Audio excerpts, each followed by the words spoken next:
fast as I can. Hit the gas and speed it up. Broke all the phones in my hand. I wrote the phones in my Oh, wow. Did you hear the Yeah. slow blown out? All right, we're recording. Today we have Willy Crooks, rapper, producer extraordinaire, internet music legend. Thank you so much for hopping on this with me. Yeah, thanks for having me. I'm excited. I feel like just to start this off, well, I guess to start, Willy just dropped an album, Running as Fast as I Can. Brilliant project. Thank you. You know, as soon as I listened to it, I was like, I need to talk to this man, because like I haven't done an interview this is my first one in about a year. Oh, for real? Okay. Yeah. Damn. So I was doing this somewhat consistently, and then I kind of stopped and focused on other things. And then I heard this project. I was like, yo, I gotta get back on my interview grind now and talk to this guy. And how to make him bring the band back together. Yeah, if this interview shit takes off, like I once thought it might, it will be all thanks to Willy Crooks for sure. It's an honor. I'm happy we could do something. Cool. And yeah, so the project's amazing, and I feel like just to start, I kind of want to talk about my introduction to your music. Yeah, please. Because it's kind of interesting in how you kind of relate to internet music and how your sound relates to internet music and your evolution. Stuff we've talked about before. Definitely. Yeah, so there might be a little overlap with our previous conversation. I'm cool with that. So I came across your music like probably around 2018, and that's sort of before I was really familiar with hyperpop or internet music scene. And coming across your music, I was like, why is this guy like affiliated with Umru and like all these other internet music artists? And with the knowledge I have now and about how the community of internet music works on like a conceptual level, and the more I know about your musical history, it makes more sense, I think, how all of those things connect. Friends. I mean, that's just friends making art. That's really I think it's one of my favorite things to watch people try to unpack sort of associations of oh, like he knows this person or they know that person or so on and so forth, and it's just like we're all just sort of kindred spirits among and the internet. Like even if we're stylistically different, like conceptually and aesthetically, nobody's really all that dissimilar. Just based on like making weird out of the box laptop music. Support art. Yeah, I don't know. That's one of my favorite things about it is like even if X, Y, and Z don't sound like A, B, and C, like still be homies. It's cool.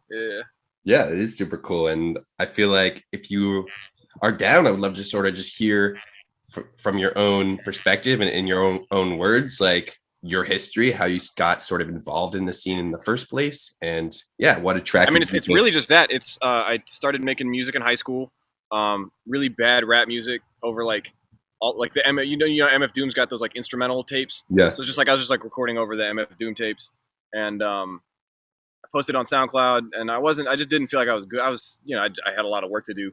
I stopped rapping. I started producing, and really it was just for like my friends I went to high school with. For a period of time, but you engage on any kind of social network, and like SoundCloud was at the time, you just start connecting with people, and you find a person that you like who has as many followers as you do, and y'all start talking about art and so on and so forth. And I mean, that's really how the entire thing is. That's how I know Umru. That's how I know Frax. That's how I know all them. Is just started making music and putting yourself out there, and one thing led to another. But it was never like you just meet sort of people along the way, and I've been doing it long enough now to watch people I started with succeed in incredible ways. So it's really just I've been in this for a decade, so you're bound to just bump into and shake hands with all sorts of different types of people. Really, it's not more any complex. I think people ask that a lot, where it's like, oh, how do you know so and so, or how do you know? I've just been here.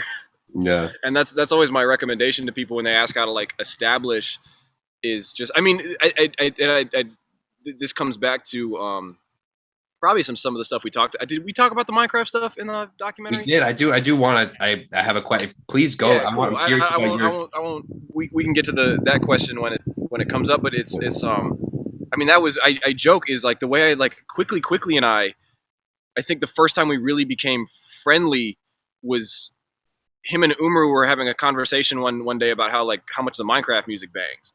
So like, you want to play some Minecraft? And then Umru hits me up, like, yo, I'm in Minecraft with Quickly. We're like building a house. You want to come play? And I was like, fuck yeah. And then we just we're just playing. Like, there was no, oh, we've got a collab, or like, oh, we were just hanging out and having fun. And so anytime anybody asks to me, like, how do you get established? How do you know? It's like, just present yourself as a friendly person that people want to be around. Like, genuinely.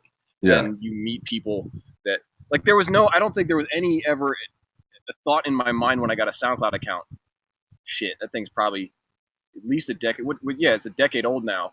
I mean, I ran out of space on it, so I haven't been able to update it, and it's been derelict for like 3 years. But yeah, there was no indication when I got SoundCloud the first time that I was going to be kicking it with people who were going to be working in like the pop sphere, the industry pop. Right. There was no. Crazy, right? We were just making music because we like to. I mean, and to see that sort of evolution has also been crazy. Just the way that I think the industry is so in tune with what's going on SoundCloud and on the internet right now is pretty nuts. I feel like every year, like the music industry, the mainstream music industry has been quicker to attach themselves to like emerging trends on the internet. And they're still, I love it. They're still late, even if they're like. It's true. I know. By the time they catch up, it's like it's already moved on to something else. Yeah. But it's. I think they know that is where cool new sounds are being bred, and I think that's what's so amazing about SoundCloud and about internet music in general. And sort of little side tangent for a second, because you brought up quickly. Yeah. Also a fucking crazy like come up for them as well. Just like seeing everything that they're up to nowadays is like absolutely crazy. And it's also from a sonic perspective, again, just such a crazy. That dude's got a future that I can't even. He's just one of my favorites for sure. Yeah, absolute talent. And talking about aesthetics, what about what about internet music do you think allows people to create such insane aesthetics? And like, what do you think it makes it so special in the first place? I think it's just like I think there's a freedom in it. To a point, the facelessness of it, I think, allows you to often put yourself out there in a way that you maybe otherwise wouldn't. But also allowing the space for that experimentation and having an audience for it, I think, is really what it is. I mean, it's the reason I was telling you about that YouTube video I saw, the dude who did the deep dive on me, and he was trying to, because I've released all of it under the same name, and I think about that often. Is like, should I have, when I like moved to this, should I have changed the name? It's kind of cool that it's all under the same name, but it definitely like confuses some folks. But it's always been sort of my ethos of it is to like just do what I want and never question of like, oh, is this a good change? It's just like I wake up one morning, it's like, all right, well, I want to make a beat tape, or I want to make some EDM shit, or like I want to sing today, or like I want to rap. Like I just wake up and just depending on wherever my heart is, that's what I do. And I think the internet is allowed, because the SoundCloud shit was like, it was the Wild West. You could upload anything that was sampled, anything with an acapella on it. Like it didn't matter. I mean, I think it still doesn't to a degree, but I know that when the major labels got involved with SoundCloud, and it's just the nature of culture is at a certain point, a scene gets large enough that like laws have to establish themselves. Or I don't know, it's whack, but that's, I think, what allowed SoundCloud to be such a wonderful place. Was it was just like the limit was just like the audio waveform. Beyond that, you could just do what you wanted, and there was always an audience. Right. Which I think harbors just a wonderful community. Did I lose you for a sec? Should have moved that. What are you? Here we are. We're looking out there. that bird? Some birds up in the tree that I haven't seen yet. You're nature. I just moved to Texas. So Oh, okay. Bet. Whereabouts? North Texas, DFW. Hell yeah. Where are you at? I am in LA. Okay. So definitely not Texas. Yeah. It is cool though. LA does have access to nature, which is pretty sweet. And I feel like you're a nature person. I feel like there's a we're sitting like right next to my garden. Yeah. No, there's a great line on your project. It's like, I'm not a rapper, I'm a botanist. I think that's that's so fun. I'm not even really a botanist neither, but I'm an amateur botanist. I feel like that's all you need. I'm an amateur rapper too. So. Yeah, I mean, just talking about just like internet music and the freedom and all of these special qualities about internet music and the kinds of fulfillment it can bring to artists. Like, is that what keeps you going? As you said, in terms of like the music industry, like being more attached to it, like what keeps you going even as the dynamic changes? I just love doing what I do. I don't consider the industry at all. I used to, and it just was not. Yeah, I just do it because I love it. Yeah, it's no other answer. And that was a thing that I had to grapple with a lot, because after Thunderbird came out, I hit kind of a slump, and I thought I was about to quit, and then I just had to remind myself why I did it in the first place. And I've since entered a new headspace where I'm like, I feel like I'm very confident that it's not going anywhere. And if it goes anywhere, it's just because I had I'm not going to be quitting out of, I don't know quitting. It's like drinking water or walking. I don't know. There's nothing else that gets me out of bed. It's nothing more than that. I have to do it. Because if I don't know what else I would do. Yeah. I mean, that's incredible. And we'll talk a little bit more about, how artists like reconcile just the current struggles of making music in the social media age and the age of streaming a little bit later in the conversation. But I think, I'm sure you'll say something similar, just the need, the almost internal obligation to continue. And I feel like that's, I think my favorite quote that ever stood out to me, I saw a Mad Lib interview, and somebody asked why he did it, and he said he did it for his health. Wow. I love that. Yeah. Incredible. Oh, I do it for my health. For your health. For your health, as Dr. Steve. Yeah, okay, you got it. Oh yeah. All right, so let's talk about your sonic evolution then, because it's been, pretty incredible to witness, and then to also go back to your early mid-decade shit and like seeing where you started as like this kind of crazy future beats and trap electronic music producer, and also making like these vaporwave-esque and lo-fi sample-based beat stuff and combining all of them into like these like beat tape anthology projects, and then watching you pivot into rap was and is incredible. And I'm just curious, like, what spurned that pivot? What spurned that transition? You mentioned you started off as a rapper. Yeah.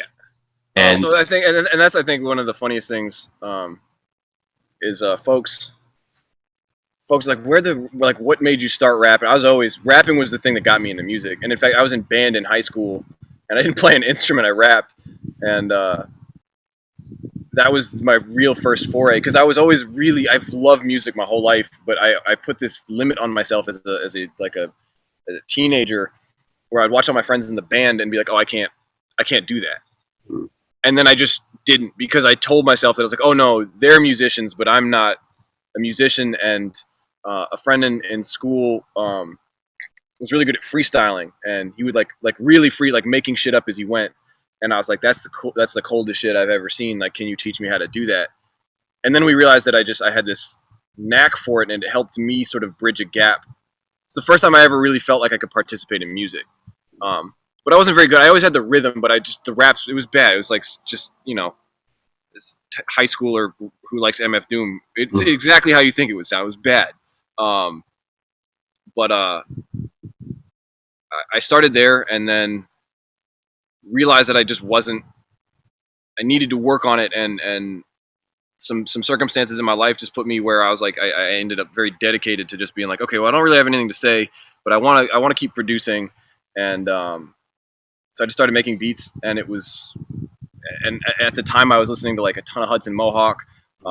Bauer had just hit the scene with like Dum Dum, like I remember like Dum Dum hit on BBC One, and it was just like a lot of those radio shows, like Lucky Me, and all those labels were like pumping in a lot of like that 2012 trap shit, like the like I think it was 2012 when Tonight dropped, and we were just like eating all that up. But I'm also just like I've been a huge rap fan forever, so I've always had that aesthetic of like the muddy sampled like the DJ Premiers, the Dillas. Like I've always had that in my heart, but I also love like club music. So when I first started making laptop music, that was just where I went, and I've just sort of been working with those palettes ever since, I guess, just kind of sculpting them into, but like I said, it's there's never really been a discrete decision to be like, okay, I'm going to do this now, or I'm going to do that now. It's just like, I wake up and it's like, I just want to make it. I just want to make a song. And I was like, okay, today I like want to make some pop music and I want to sing. And okay, today I want to rap. And I can never tell you when I made a decision to change or shift, or I just did it because it felt good. And that's how I've always been doing it. It's why I think it's one of the reasons I like have shied away from the industry so much, is being sort of constrained to contracts and deadline. I don't do it. I just can't. Yeah. Because I need the freedom to be able to like be midway. And I have a couple projects that I'm sitting on that are deeply unfinished that I made over this last year and a half while I was making this tape. And I needed that space to pivot, because I started sort of like 2 or 3 little joints and then got to a point where I realized like where the direction was going, where I wanted to go. Yeah. But only because I had the space to like pivot at any point. There was no, like, I have some scream shit. Like, I think one thing that this tape, it's got some screams on it, but there's some shit that's in the works that I hope to get finished at some point. But I have some like screaming shit that's crazy. But it just, my heart, it wasn't that time. I wanted to make like what we know is running now. Right. I always need the space to pivot. That's interesting. So that's always what it's been. There's never really been like a. In fact, I think it's kind of funny. It's funny to watch that video, the dude calling it like fascinating, or even like people discussing like, oh, all these different styles, and it's really just like I'm deeply unorganized and very unfocused, and I just do. I have no other. I can't really give credit to it to be like, oh, he's like a mastermind. He's like doing all these different styles. No, I just want to. True. So I do it. Like there's no directive. Fair. That's fair, but you say that, but yet you also describe this kind of level of patience that you have. In terms of, I don't know if is it patience? I don't know if it's well, patience. No, you're saying you have some music that you have been working on that's unfinished, and you, based on what I'm hearing, made a calculated decision to continue on this sound that you've kind of cultivated for yourself currently, and knowing that's not necessarily the time right now to unleash new Will Cook styles that you have. It wasn't even, but that's the thing. It wasn't even that. It was just, okay. I was in the middle of, in fact, that project I think was going to come out first, but then in my heart of hearts, I was just like, I'm not focused enough to finish it. Or I'm not ready. I'm not ready. It was not a decision and that's why I joked on Flowers, where I was like, this is for Will Crooks fans and Will Crooks fans only. I trust my audience to trust that I'm going to do whatever I want. And like, if you want me to do a certain sound, don't go listen to that song, because there's no guarantee that I'm going to do it again. Gotcha. Okay. So I trust my fans. They know. I think the real they know what's up. Yeah. And then definitely some people who will like hit me up and be like, I can't wait for you to make a song like this again on my DMs. I'll be like, sorry, it's a bad news for you. Better put that song on repeat, because that's the one. Yeah. And so with that said, like when you first started putting out vocal led stuff, like was there ever an internal dilemma within yourself that people I've been putting, that's the other thing, people don't, I think a lot of folks don't know that I've been putting my vocals on like my SoundCloud music since it's like early as like 2015 2016. There's a song called Flip Mhm. that I think is still on SoundCloud. Maybe not. It would be, but it like I said, It's on Bandcamp. It's on Bandcamp. okay. And I think the one on Bandcamp, I don't know if it's, but I think it's 2015. Flip has my vocals on it. Sleep is, I think, to me, like one of the first ones where it was like really apparent, and that was also 2016. Yeah. So it's always been there. It's just, I'm not quite sure what made me finally decide that I was really going to get back into it. It was cute. I had asked a friend I went to high school with about it. I was like, what do you think about like the new stuff I'm making? He's like, oh man, like we were all just waiting for it, like for the day you like started rapping again. I was like, cool. Yeah. But like I said, I wasn't ready yet. I had to, sometimes I still don't feel like I'm getting there. I think that's, I don't know if you know Pat Metheny. He's a jazz guitarist, but he's an acclaimed jazz guitarist, incredible guitarist. And there's an interview that always stood out to me because he had just won some incredible accolade, and somebody asked him what he was going to go do now that he'd won this award. And he's like, oh, I'm going to go home and practice. So I don't know. I think any artist who does it like we do it will know that there's always just something further that I want to try to achieve.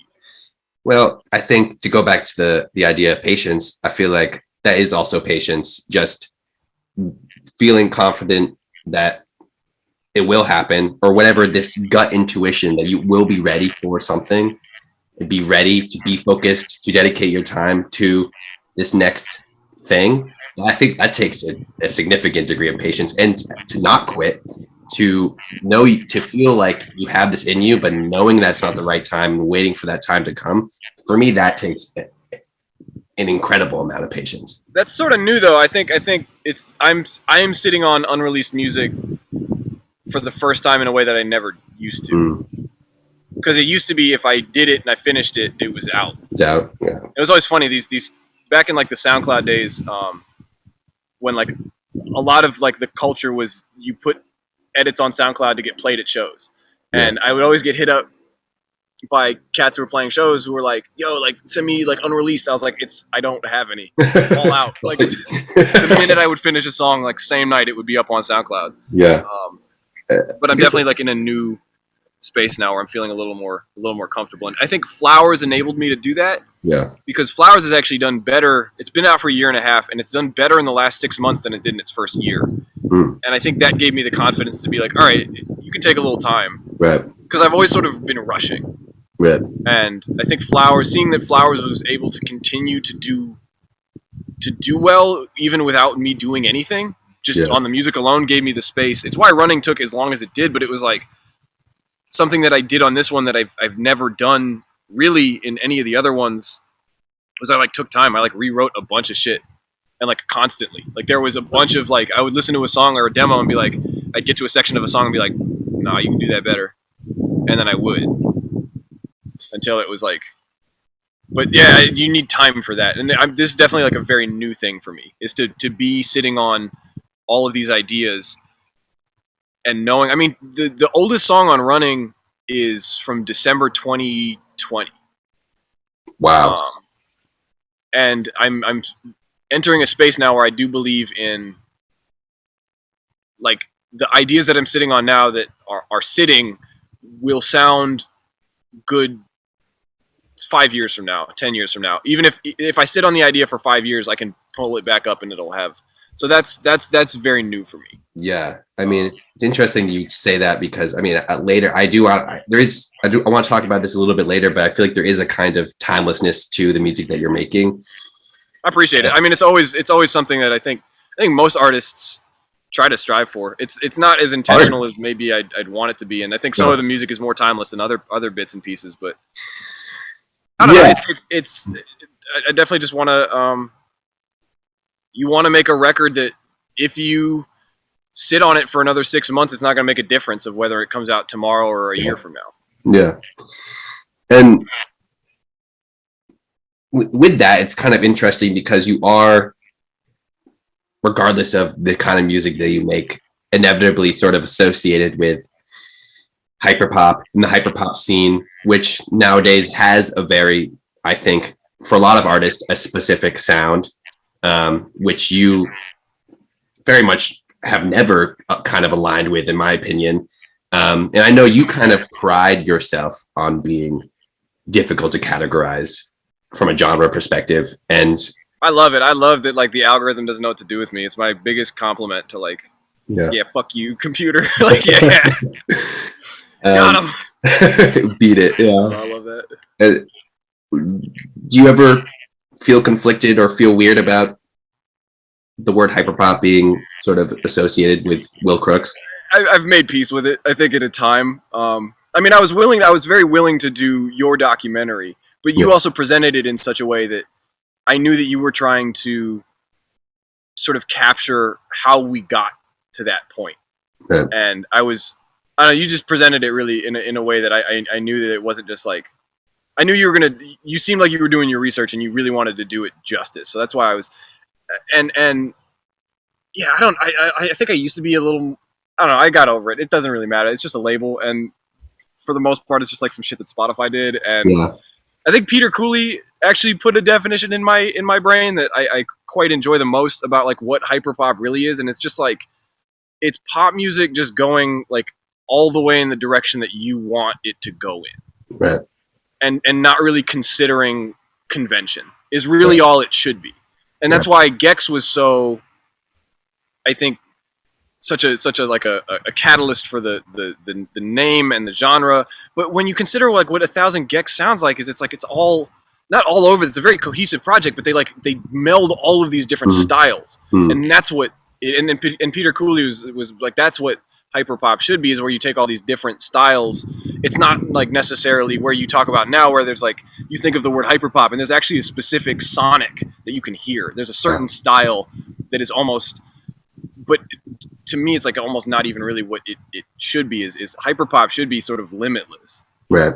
In its true definition, and where it sort of came from what I would say like Gex and like Charlie XCX, and like is pushing the walls, not creating a sonic that's here. You can like, I don't know. Yeah, no, I don't know. It is funny to be associated with one style that I did, and now I don't think anybody's called running hyperpop it. I haven't seen it mentioned. I mean, it's certainly not in any playlists regarding hyperpop. Right. I'm adjacent by like association with like who my friends are. Other artists. And I think there's a emerging school of thought of converting the use of the word hyperpop to mean a more scene-oriented thing as opposed to a genre-oriented thing or a sonic-oriented thing, because it does make more sense, I think, to distinguish the two things. Like, there is a hyperpop sound, but there is also the hyperpop scene, which, for me, like, the word isn't going away. It's out there. I think for everyone's sanity, it would make sense to kind of try to make peace with it, just because that's what I like. I just stopped getting mad about it, because it's like, look, man, with like who you're associated with, there are going to be people who are going to just call it. I don't really care. And in fact, I kind of like that. Like, I like the idea of somebody calling me hyperpop and then going and listening to something like Running and being like, that's why I was talking. I don't know if you've seen Callie Cartier promoting his new tape, Hyperpop Princess. Yeah, it's great. I talked to a friend of mine about this, and I love Genius, because all of the music that Callie's putting out just sounds nothing like what the definition of hyperpop is, and I fucking love it, because I'm like, let's go. Especially because it's I don't know if it's entirely produced by Dylan, but I think all of the snippets he's posted so far have been Dylan beats, and I really like that he's taking taking that name, because I was talking with some friends of mine about it who weren't totally sure. They're like, I don't know. I was like, no, it's cool, because he's because some kid who like knows what hyperpop is based on like a certain sonic style from like TikTok or something is gonna like maybe look up Cali based on like the Dylan association and listen to it and be like, this is rap music, and I'm like, yeah, exactly.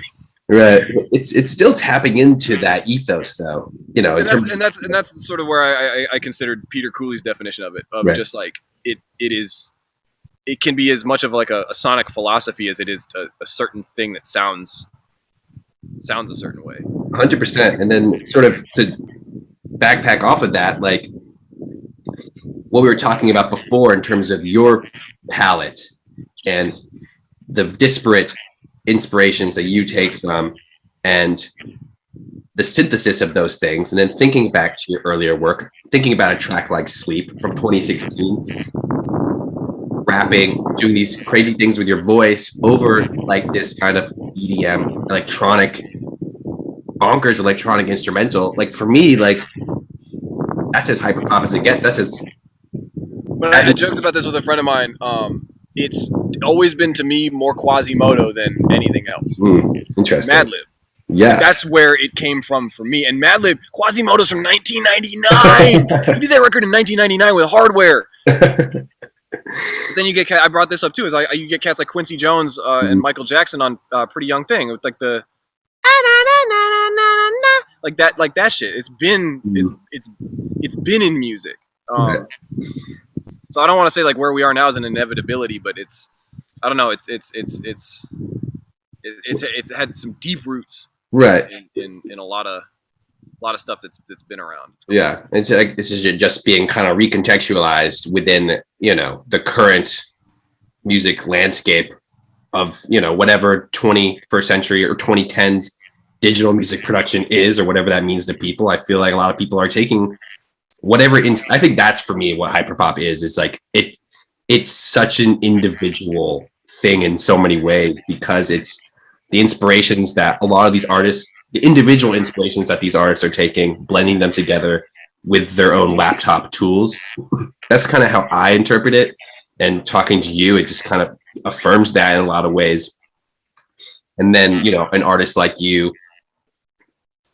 know, recontextualizes those sounds, and then someone else hears it, and then they take that, and it gets filtered even more. And I mean, that's why I've always loved, and I think you talk to any producer who's worth a shit, and they are always about sharing information and not withholding it. Because I don't believe, and it's the reason that I got to where I am today, and it's the reason a lot of my friends is what makes me sound like me is me. It's not the tools that I use. It's me. It's so I can give all of my tools to somebody, and they're still not going to make it sound like me. They might get close, but if you give somebody all of the tools that you use, they're going to take it, hopefully, and then go and spin it some other way. I don't know. I think if you're especially if you're a producer who like believes in like keeping saw is whack. It's so fun. Yeah. Just share it. It should be shared, because I think that's how art. I think that's how we got to where we are today, is just this immense sharing of how to do things and techniques. And I think it's, at least in the pockets that I'm on, I think it's lame. And I think if you do it, it's lame, and you'll sort of be regarded as such if you withhold. I mean, not to say that like you can like, I don't know. Share information. If you know some shit, share the sauce. Share the sauce. Yeah, I think that's all of my favorite producers share sauce, and I think that speaks to like, if what you do is hinging on like what 808 sample you have, I don't think you're that good of a producer. Like if your sauce is hindering on the fact that like somebody doesn't have a specific 808, step your shit up. That's all I can say. Yeah, I think that's a great way to put it. And I don't know. I feel like sharing certainly also just like is in the spirit of whatever this internet music thing is, just the access that we all have to each other and the ability to so easily collaborate. And I feel like I wanted to mention this before we even started recording, was I feel like you were kind of an early thinker about these things, like being self-aware of it in real time. I appreciate it. I don't know. Maybe not. I think it's just like, I am just a product of all of the people that I've looked up to. Yeah. And all of the, I don't know. I appreciate it. That's very, I wouldn't, I don't know if I would say that. I mean, I just feel like I am a child of everything that I loved, and all of the people who shared information with me. And then I've taken that to like the new school, and then there's like the new generation, and I'm going to give them shit, and then they're going to take it and do their thing with it, and then they're going to take their shit, and then it just continues. So I think that ethos has existed, because I don't think I would have gotten it if I hadn't gotten it from somewhere in some way. I feel like we are all just like imprints of all of the things that we take in. Right. I mean, 100%, but you know, I just take a look at your Bandcamp and like these little notes that you include under your projects, and like just your feelings about the internet in real time as you were coming up, it's so apparent to me. And to see your tunes stay the same to this day, 7 years later, I think that's awesome. Cool. Well, I appreciate it. Okay, let's fucking talk about the projects. I've nerded out I've been able to nerd out with you. Now we can actually talk about this amazing tape that you've created. I'm glad you like it. I'm so glad people like it. I almost threw it out in the mix. The mixing kicked my ass so bad. I almost threw the shit completely out. I was like, this is bad. And then I got over it, and I was like, you should finish it. It's. I'm really glad people like it because I was not sure. It's so good. Thank you. It's dark. It's distorted. Just rapping across it is just. I think that's the only thing I was confident on. I was like, the only thing I was like fully sure about. I was like, the rapping's better than I've done. It's the only thing that I was sure about. It's so good, and but like the production is also just so hard. So many. Yeah, my homies went nuts. Yeah, I'm very thankful for the people that I get to work with. Yeah, and like the collaborations, like incredible. And so you said the first song dates back to December 2020, which is kind of a long time ago now, and so that's definitely a pretty long process. I don't know, was there like a specific mindset you had? Oh God, no, I was a mess. 2021 was, I think 2021 in a lot of ways was, I don't say worse, but like 2020, like I think had a way about it when like the pandemic started. But 2021 was, I don't think I've ever been floating more in my life than, and I sort of almost put music to the side. I was never not making it. I mean, as this tape proves, I had, here I am a year and a half later with this like 45 minutes of music. And I have, like I said, I have a stack of other demos. So I was never not making, but I was so lost and unfocused and really uninterested in, because I had done this run from Waterboy to Flowers that was like 4 projects in just about a year. Yeah. And I finished Flowers, and that drive to like, all right, what's next just wasn't there. I was gardening a lot. I like maintained a vegetable garden. I was like cooking a lot. I was just going outside. 2021 is when I really got into botany. So I was just like really just outside a lot. Just like deeply unfocused. Cause I think for everybody, it was like 2020 was like, okay, we're in this shit, but like 2021, it'll normalize and we can get on with it. And then it just didn't happen. And I was just like stuck at the house in Georgia and just very lost. So there was zero planning on this one. And that's why I think why I was so unsure about it when I finally got this collection of songs was I was just like, there was no, because it was funny, I talked to Underscores about this, because Underscores sort of disappeared for a year and a half, 2 years to go write Fishmonger. Right. And it was, we all know as we've listened to it, it's very cohesive, very thought out, very planned. Underscores works that way. That's just how they are. They're very, what's the word I'm looking for? I guess thoughtful. They think about a lot of that stuff in their process. And this was sort of the opposite for me. But what I was talking to Underscores about, I was like, I think somewhere in my mind is doing, I'd love to take 2 years off and do an album and really think about it. And what's funny is I end up doing that, but not with any intention. Mm-hmm. So that's why I called this one a mixtape and not an album, was because there was no, I did end up taking a year and a half to do it like an album. And I would say that now that the reception has been so positive that I don't mind people call it, I consider it a mixtape, but people call it an album, and I don't mind.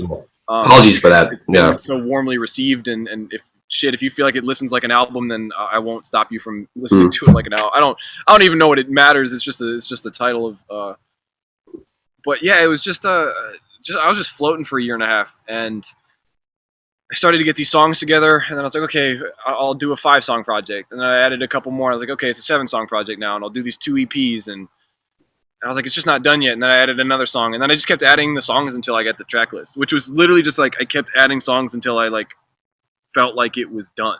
Yeah. And I knew it was done. I knew I had the track list when I tried to add another song, and I was like, there's nowhere to put it.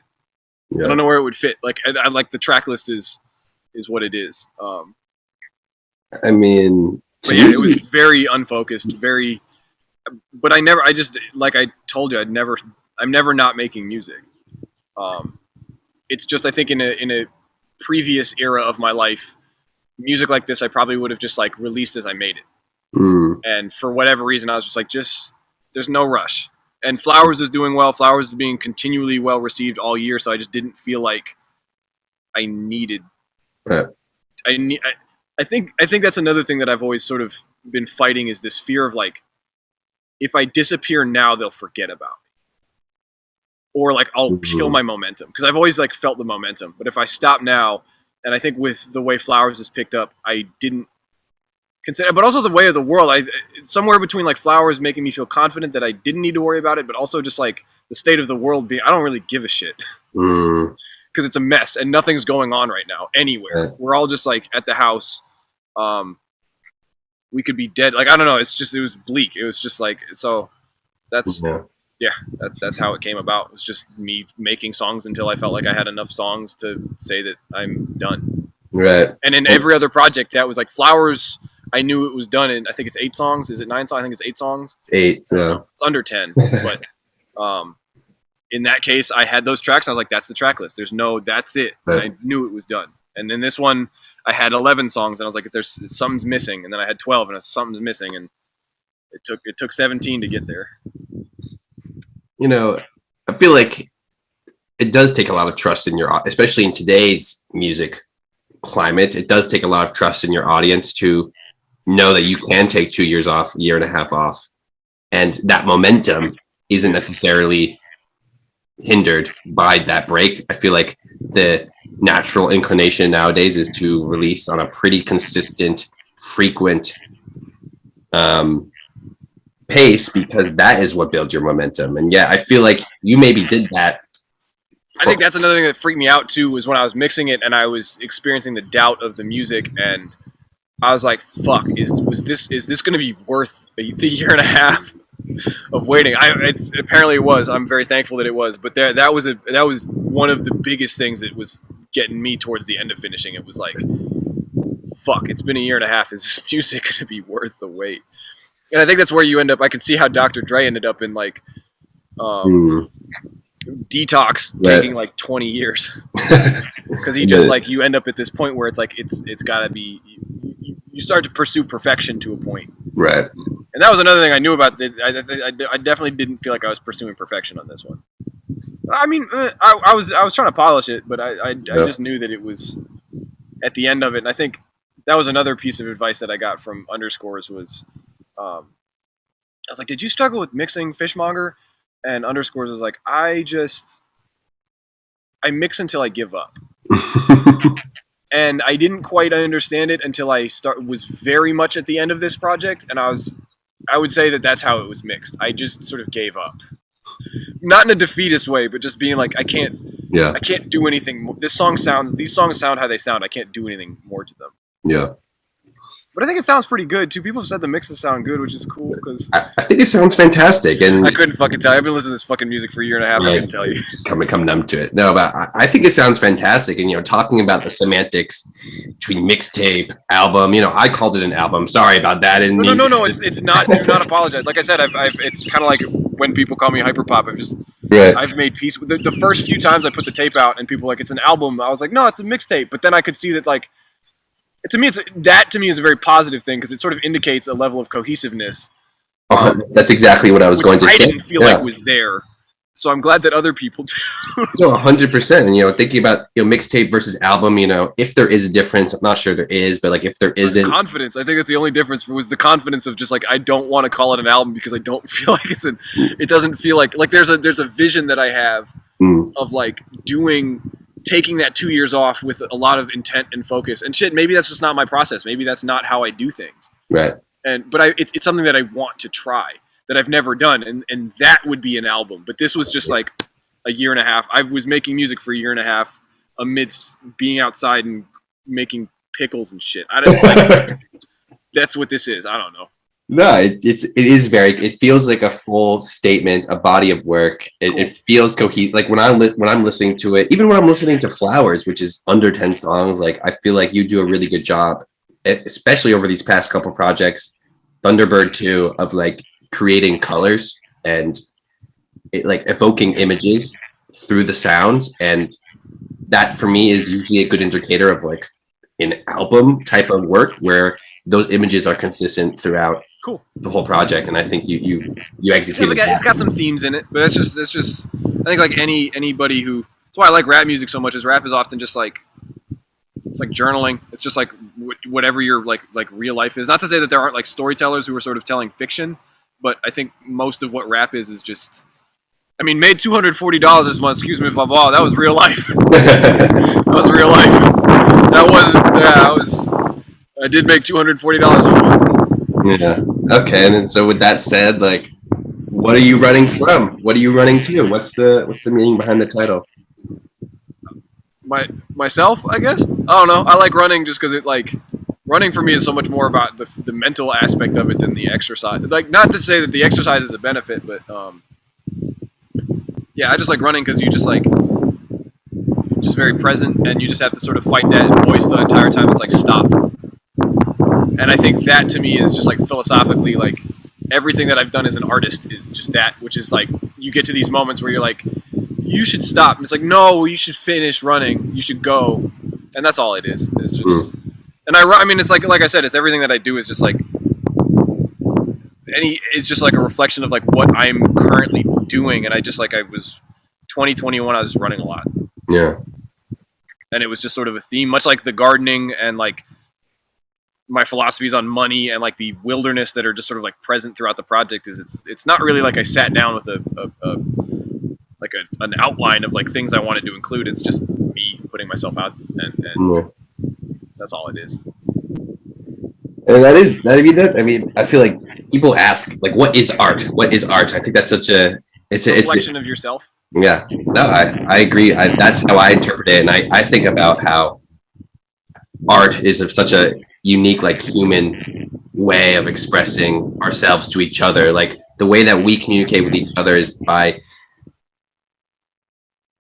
using these self-expressions, these self-reflections, and visualizing that to other people. Like, this is my experience of the world through an aestheticized expression. I think that's such a incredible thing. Yeah. Talking about influences, you know, your Madlib influences, your MF Doom influences. Do you feel like this is your most lyrically dense project?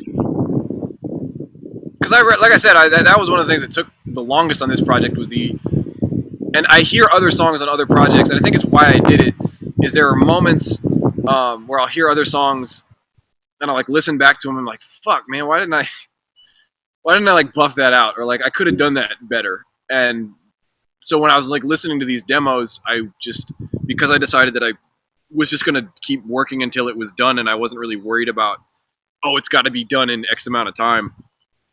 I really made sure that anytime I was out running, and that was the other thing, we talk about running.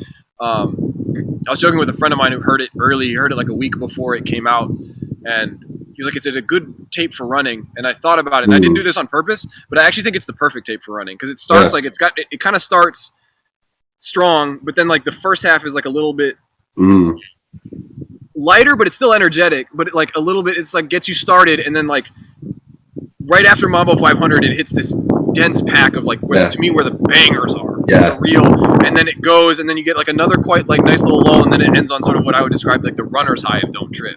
And I realized I didn't do it on purpose, but I realized I think a lot of the reason that happened was I was listening to the demos running.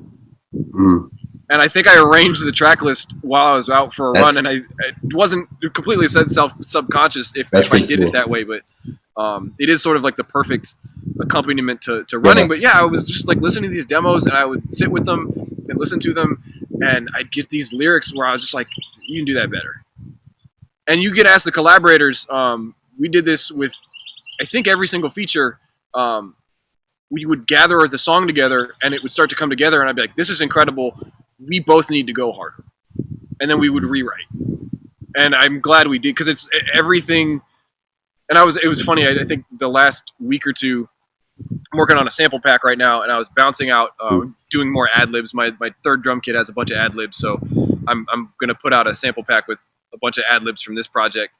And I was like listening to a lot of like the older demos and stuff, and I was listening to some of the old versions with like old lyrics, and I was like, I'm so glad we did those rewrites.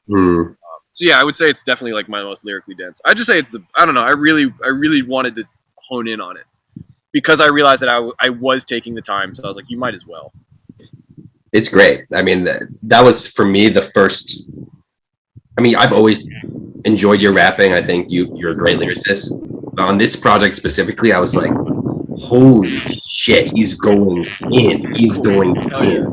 Hell yeah. So that I really wanted it to be that way, and it's I'm a fan of rap, so it's I've always there's an ideal that I've had since. I mean, it was I think the reason at like the age of 16 or 17, I was like, you're not that good at this. You should stop.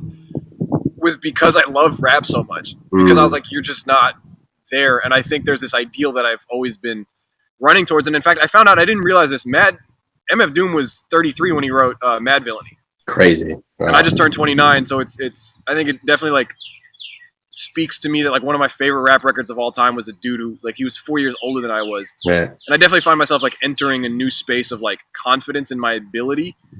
And I do hope that the only way, much like anything else I do, is like I hope it just gets better. Yeah. But yeah, I don't know. It's like I said, it's like Pat Metheny saying, it's like, well, I've done this, now I'm going to go home and practice. I feel like there's always, I think as long as you're an artist and you always feel like there's a room to like further yourself. Yeah. You can't ever lose, in my opinion.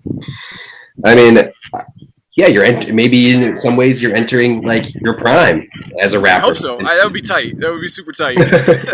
And I think it's great listening to artists' discographies and like observing their career and watching things stack on each other from a craft perspective, but also kind of from a thematic or sort of just visual perspective or reference perspective, because I feel like on this project and throughout your discography, you're often referencing previous work, whether it be in lyrics or like literal samples. That's definitely present in this album.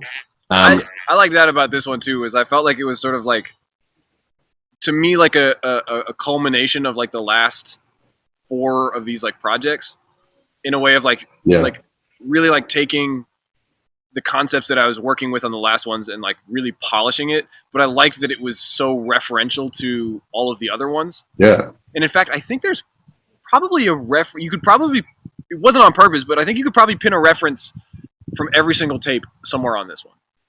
That's incredible. And I know I saw your tweet the other day about the album cover and the parallels between this album cover and of Thunderbird. And I don't know, for me, these references that you include, they kind of help stitch together sort of like this Willy Crooks universe that you've created. What's funny about it, we talk about like the world building, and it's just me. It's like I just like where I walk around on a day-to-day basis, or like these places I like to be, and as a result, it like forces.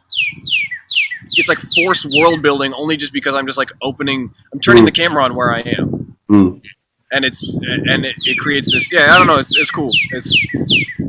You saw the thing about I didn't do this on purpose, but the flowers cover, if you turn the camera, is right where the running cover is. I messed it up. So like where I'm sitting on the trunk of the car looking forward, I would be looking at myself running on the. I see. Yeah, I mixed up the albums. Yes, I think that's sick, and it's just because that's a place I like to go. It's just a nice place. There's a lot of birds down there. It's a place I like to be. Yeah, just turning the camera on and just doing me. Yeah, incredible. But that's why I talk about sharing sauce. It's like I think I could like claim to be like mysterious, like oh yeah, it's all planned. But I think I want to share it to say that like anybody can do it. You just got to turn the camera on where you're at. Yeah. And like present. I don't know. That's all I do, is I'm just like presenting myself. And just here I am, and these are the things I do, and these are the things I think, and this is the sound that I like, and this is like the color palettes I like, and the ways that I like to shoot things. But yeah, there's no grand. I mean, shit, we did this tape with no money, like literally no money. There was no budget. I shot the cover myself. I set up a tripod and I ran That's pretty impressive. Somebody called me. I saw that. I listened to this podcast. Really nice. They were really nice about it. And they called me. I loved this term. I've never heard this before. They called me post-struggle rap.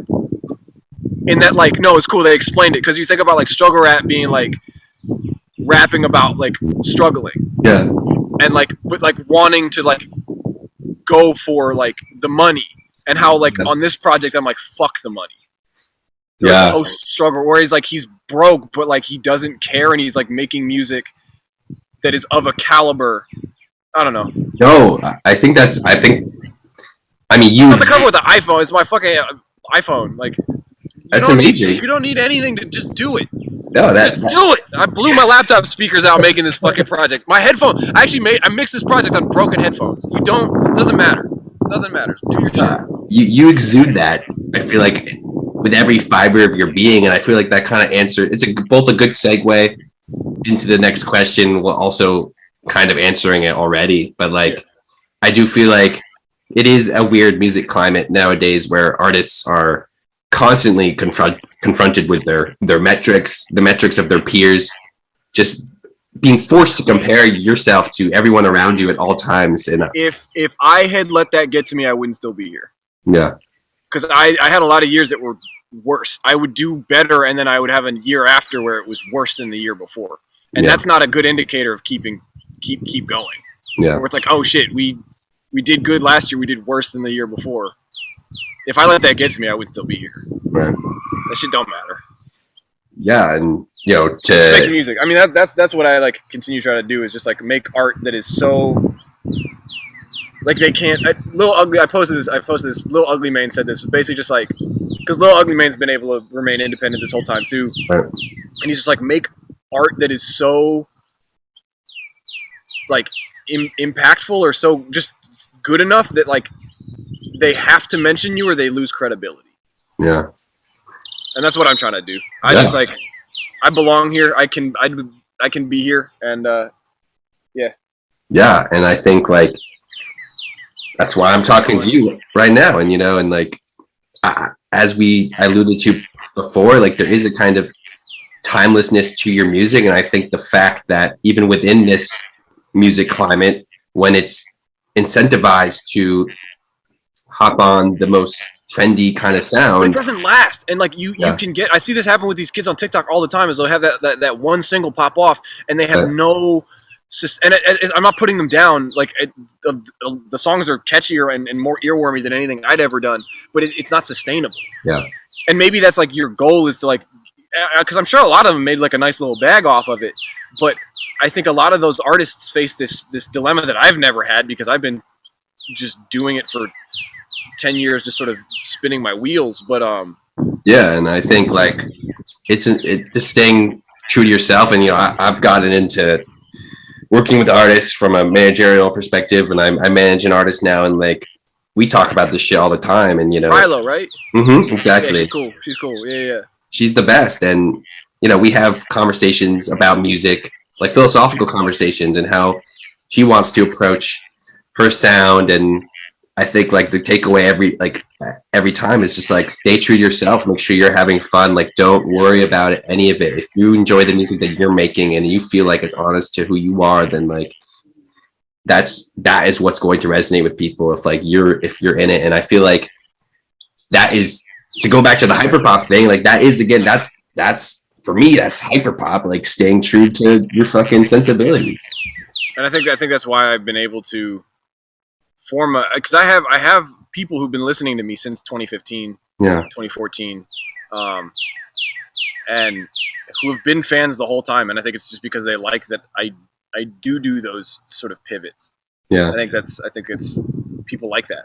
Yeah, or at least like I said, like I was joking about with like, if I pivot tomorrow and do something, like the fans will know. The fans know it's good. Like, they don't expect me to adhere to anything. Yeah.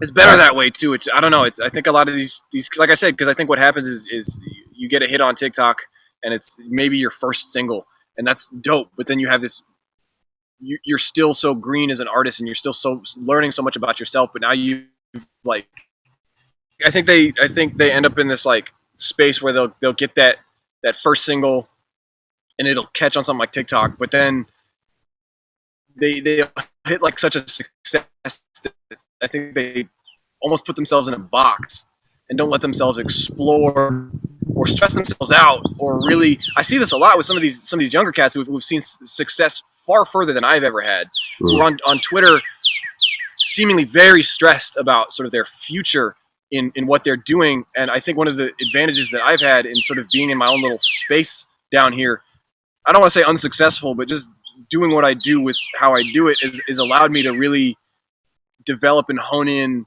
and learn something that I think I wouldn't have learned had I, like, let's say I had a song do 20 million 5 years ago.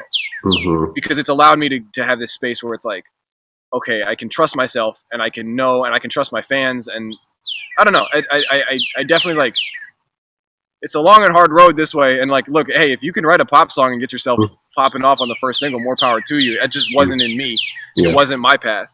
But I do think as an artist, there's a lot of advantage to I mean, that 10,000 hour shit is not a joke.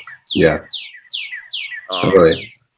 And it's very appropriate, I think, hearing that message with the birds chirping in the background. I think that's that's going to resonate. And yeah, I think that's a good spot to sort of wrap up on. I feel like it's a good summation of Will Crooks as an artist, your career, your drive. I admire you immensely. I'm a fan of you. I am so excited for everything that you continue to do. I know it's always going to be amazing. It's going to push boundaries. And I feel like just to end on, I feel we should end on the note of clipping brings you closer to God. Explain. Yeah, blow your shit out.